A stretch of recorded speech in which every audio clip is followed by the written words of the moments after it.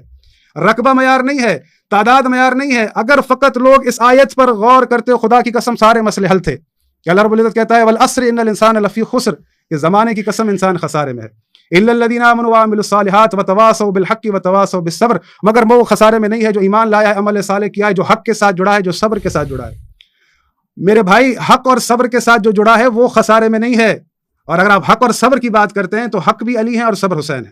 ٹھیک ہے, حق امیر المومنین علی علیہ الصلوۃ والسلام ہے. میرا جواب ابھی رہتا ہے کہ جو یہ حضرت نے بات کہی مغلوب رہے کہ ایک نبی جب آتا ہے وہ اپنی نبوت کا اعلان کرتا ہے. جتنا آپ نے مجھے ٹائم دیا ان کو بھی دیجیے گا, میرا جواب پورا ہو جائے. اب حضرت قرآن پہ غور و فکر کریں, عالم ہیں ماشاءاللہ, ہم تو ان کو اپنا بزرگ سمجھتے ہیں, ہم بہت پہلے سے ان کو سنتے ہوئے آ رہے ہیں.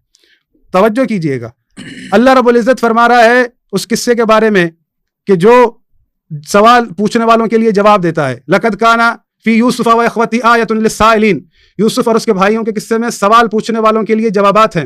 اسی قصے کو آپ پڑھیں, سارے مسئلے آپ کے حل ہیں.